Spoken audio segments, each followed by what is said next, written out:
আমি চুরি করে, আমি ডাকাতি করে, আমি মার্ডার করে টাকা উপার্জন করছে, সেই টাকা আমি হোয়াইট করতে পারবো থ্রু দিস থিং। এই যে 15%-এ আমি মার্ডার করে যদি কিছু টাকা অর্জন করি, সেটাও কিন্তু আমি দিতে পারবো, বিকজ নো অথরিটি। আগে তো দুদক তবুও পারত, এখন দুদকের সেই ক্ষমতাও নিয়ে গেছে। সে বলেছে no authority can ask you any question. এটা কার স্বার্থে করা হচ্ছে? আপনি চুরি এনকারেজ করে কি ইকোনমি স্ট্রং হবে? যারা চুরি করছে তারা কি দেশের উন্নয়নের জন্য টাকা আনবেন? They have their own ways. এই যে জিনিসগুলো 15%, তাহলে আমি এইবার তো ট্যাক্স দেব না।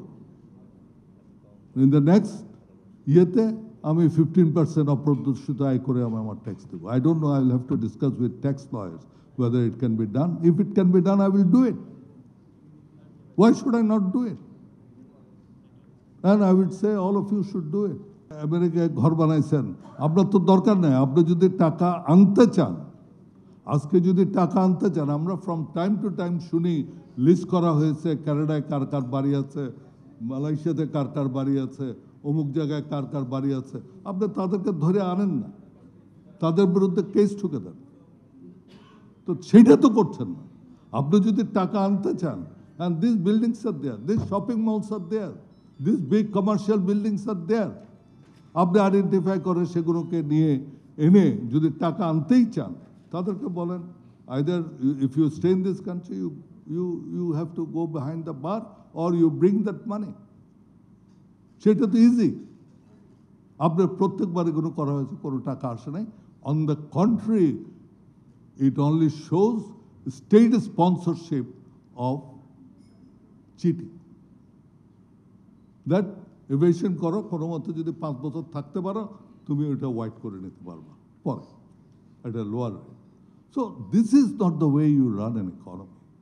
ব্যাংকিং সেক্টর টোটাল অরাজকতা, ডিফল্টেড লোনস। যারা wilful defaulter, they are having a headache. যারা forced, they are in a mess. আমাদের দেশের 80% লোন হচ্ছে commercial loans, industrial loans and others, because we don't have equity market.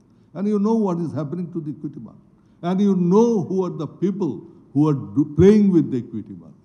Have you taken any action? Successive হয়ে গেছে, কারো বিরুদ্ধে কোনো action নিয়েছে? আর এটা তো না বুঝার কোনো কিছু নাই। প্রত্যেকবার আমরা যখন এই দাম বাড়ার একটা দেখি ঊর্ধ্বগতি হয়, এরকম অনেকবার ট্যাক্স কমানো হয়েছে, nothing happened in last 2 years. আপনাকে যদি inflation, if you are serious in controlling the inflation, you have to tackle the syndicate.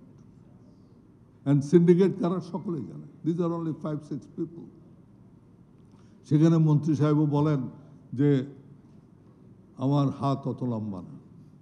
কার হাত লম্বা আমি জানি না, তো ওনার হাতও লম্বা না। তো ওনার হাত লম্বা না হলে তার এগুলো ইনফ্লেশন নিয়ে গভর্নমেন্টের কোনো চেষ্টা করারও কোনো কিছু আছে বলে আমি মনে করি।